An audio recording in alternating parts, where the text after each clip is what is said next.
10 books that disappointed me. That is the video for this Sunday. Brian from Bookish has made 2 very interesting videos about books that he is thankful for and books that disappointed him. I think that was such a great idea, and I will link to the videos of Brian down below in the show notes here. And I thought, let's do this out of my perspective. Which 10 books disappointed me in the last 4 or 5 years? That, of course, raises the question how we pick the books that we are reading. Well, we watch BookTube, but we get inspiration from other fellow booktubers, large and small.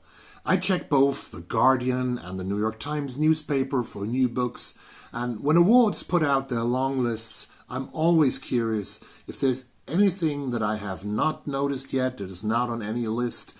And of course, there's always something. I usually read the descriptions of the publishers to see what these books are about, and I look in the city library here in Stockholm if they have them, and sometimes I even order them to own them. Well, and sometimes I'm disappointed, of course, because my expectations were not met. They were completely different. That does never mean, of course, that these books are not good. They are always good for some readers, for someone out there, and they disappoint others. That is very, very personal. I won't count down from 10 to 1 here.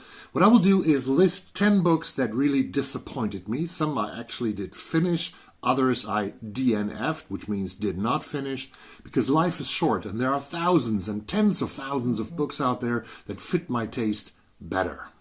So let's do this. The Silent Patient by Alex Michaelides, published in 2019 by Celadon Books. This book was a bestseller. It was a huge success, and it also won the Best Thriller category on Goodreads, where no less than 1.8 million people rated it. You won't find a lot of books with more ratings.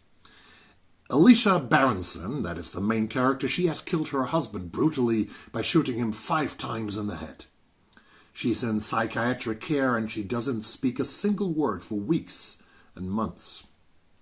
Theo Faber is a young psychotherapist who becomes obsessed with that woman, with Alicia, with her case, and he wants her to talk and find out why she committed such a horrendous and brutal crime. This sounded so interesting and exciting to me, but the final solution of it all, which I will not reveal here because you might want to read if you haven't done so, it was so disappointing that I really regretted having read 300 pages to reach a finale that was just poorly done and very, cliché for my taste, for my personal taste. American Dirt by Janine Cummins, published by Flatiron Books in 2020. Another huge bestseller. This book was so incredibly hyped. On the cover there are blue flowers and barbed wire, and on one of the presentations of that book the author had her fingernails painted in the same blue with barbed wire painted on them.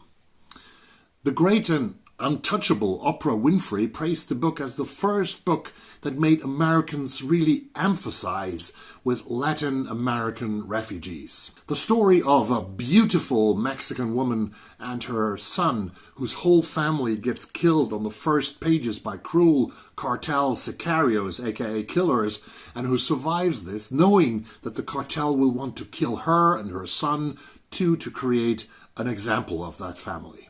So she flees, and the only safe harbor is, of course, Estados Unidos, the United States. Although she's not poor, she knows that she cannot use her credit card no more because they will surveil that, and the police is no option since they work together with the cartels. So Lydia, that is her name, and her beautiful son Luca embark on a journey, finally entering the Beast, La Bestia, the famous train that runs through Mexico and towards Ciudad Juarez and the Promised Land.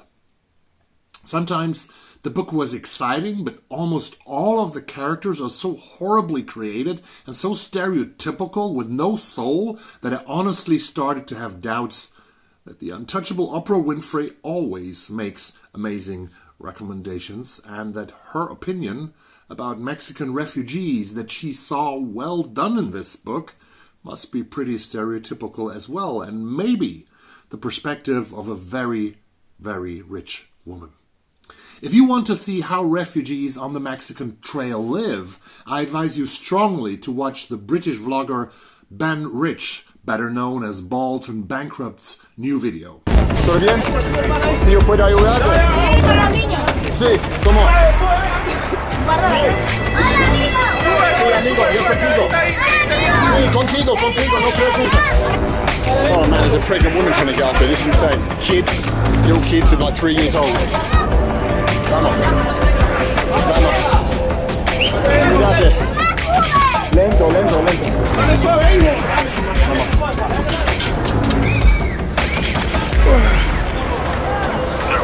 Bien. Oh, gracias, señor. ¿Aquí?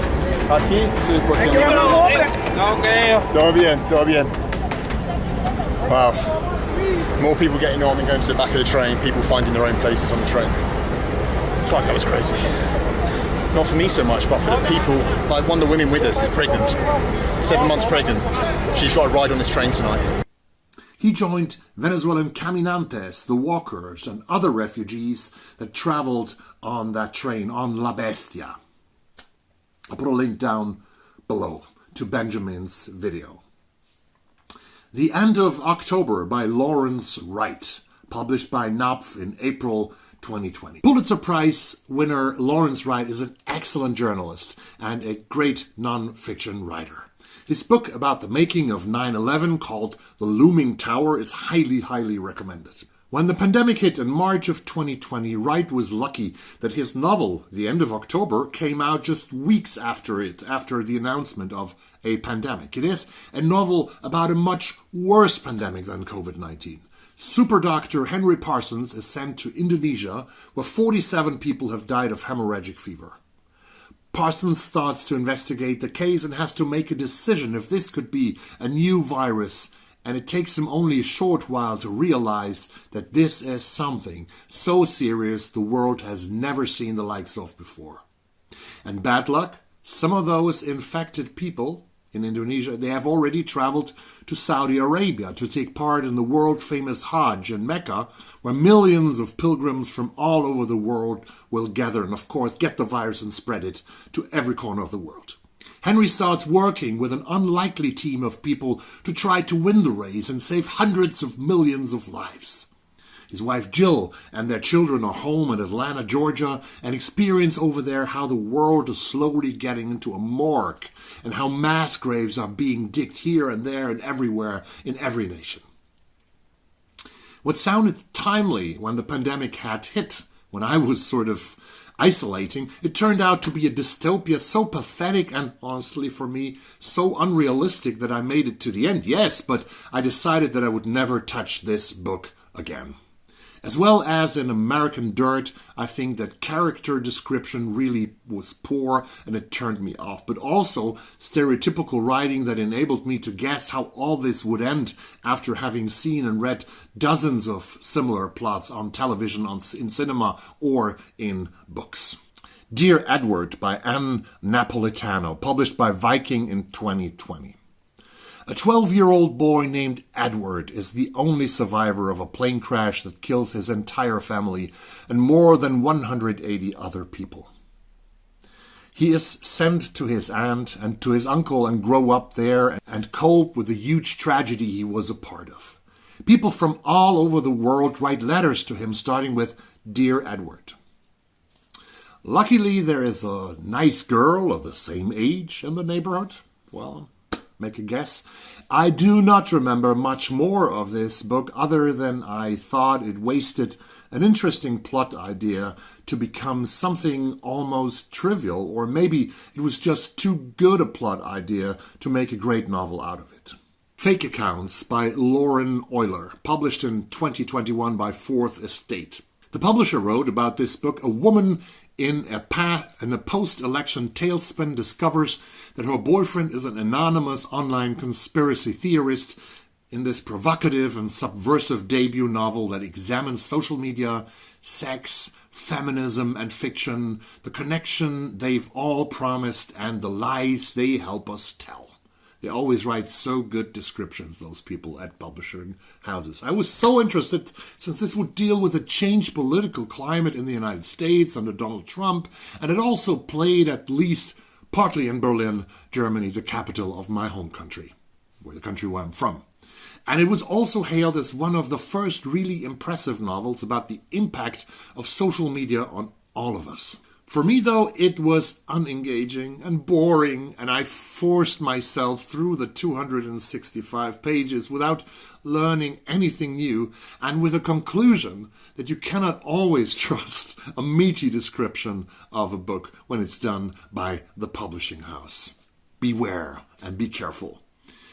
Brown Girls by Daphne Palasi Andreadis, published by Random House in 2022. Oh, this sounded so interesting, A blazingly original debut novel about a group of friends and their immigrant families from Queens, New York. A tenderly observed, fiercely poetic love letter to a modern generation of brown girls. That was the description, part of the description.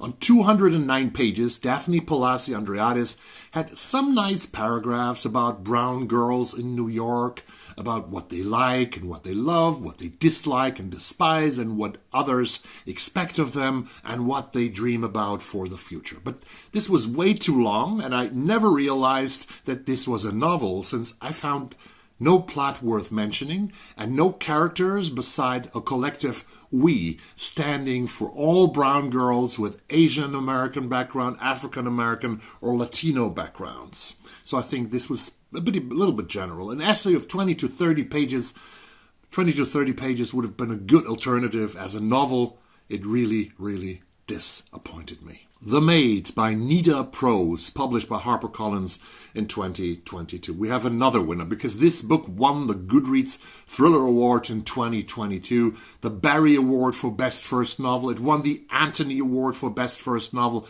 and received at least 4 more nominations for other awards that would be worth mentioning if we had the time. So who am I to be disappointed of it, you might ask? Well, first things first. Molly Gray has been living with her granny, and she is not like everybody else, says the publisher. She is certainly on the autistic spectrum, although this is never mentioned in the book. She works as a maid in a beautiful hotel somewhere in the English-speaking world, and one day Mr. Black is found dead in his suite, and after a short while, the suspicion of the police falls on poor Molly, and she cannot really handle this if she would not have some beautiful, extraordinary, and hidden friends who stand with her, who stand beside her. But can they find the real killer? What do you think? The Maid, it became an instant success, an instant bestseller. The movie rights are sold, and everybody loved the book, except me. It might be really, really good, really.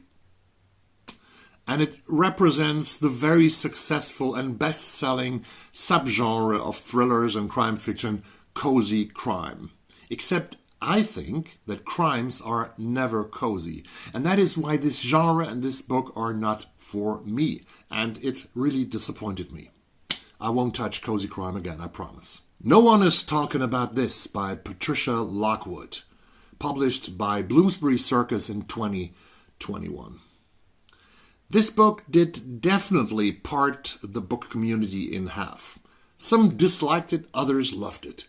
It is another novel that was blurbed as the novel about social media, about a younger woman who is a social media guru who becomes a celebrity with the help of just one tweet, or do we say one X today? Hello Elon, go F yourself. The book apparently consists of 2 parts, and the people who loved it and praised it said you need to get through the first, maybe a bit confusing and definitely boring half and part to reach the second half that they loved. Well, honestly, my dear friends, my time is short and my patience is even smaller. I cannot read a boring story that takes up half of a book in order to get to the second part that maybe rewards my suffering. I can't. So I DNF'd this somewhere in the first half.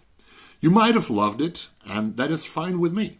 The last book on my top 10 lists that disappointed me, the last disappointing book for me was The Rabbit Hutch by Tess Gunty, published by One World in 2022. This debut novel won the National Book Award in the United States last year. It was described like that by the publisher. Blandine isn't like the other residents of her building. An online obituary writer, a young mother with a dark secret, a woman waging a solo campaign against rodents. Neighbors separated only by the thin walls of a low-cost housing complex in the once bustling industrial center of Vacaville, Indiana. And Vacaville, this fictitious town in Indiana, is one of the poorest towns in the United States, and I was looking forward to meet characters that would add to my knowledge and empathy for the poor and for the deprived regions in the United States that are not so few in this country that loves to call itself the richest country on earth, which objectively seen cannot be true when there is so much poverty, so much homelessness in many places. Because when a country is very, very rich, you would not find whole campments like Skid Row in Los Angeles or, as I hear, almost the whole of downtown Portland, Oregon these days, that has become the last refuge for the outcasts of capitalism. Well, enough politics here.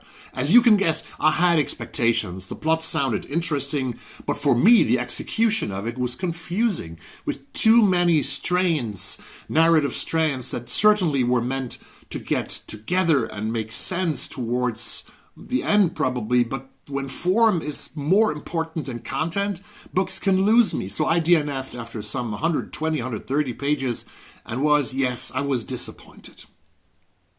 These were the 10 books that disappointed me in the last 3 or 4 years. You might have loved 1, 2, 3, or all of these books. But this is just my opinion and does not say a lot about the quality of the novels or the author's talent, not even about Oprah Winfrey's judgment. Maybe it is true that American Dirt is the book to make Americans understand more of the dire situation of poor Latinos trying to get to the US, wanting to come to America. Or maybe it isn't. Once again, thanks to Brian for inspiring me to do this video. I will also collect a list of 10 books of recent years that increased my knowledge and my empathy and might have made me a better human being. I have not the luxury of having 3,930,000 subscribers like the travel vlogger Bald and Bankrupt, who had never asked his viewers to like the videos or subscribe to his channel. As we speak, his video about riding the beast, which I mentioned earlier, has surpassed 1 million views within 24 hours, which is worth $5,000 to $7,000 US on YouTube. I'm not as good as Benjamin, and really few people are. So I kindly ask you to like the video, to tell your family, your friends, your neighbors, your colleagues, and all random people you're going to meet today and tomorrow about this channel, and ask them to please subscribe to it. And leave me a message, leave me a comment down below under the show notes. And I see you next time. And if you celebrate Christmas, if you are among those people, I wish you a happy first Advent. It's time to open the third little door on all of your calendars. And I say from Stockholm today, bye!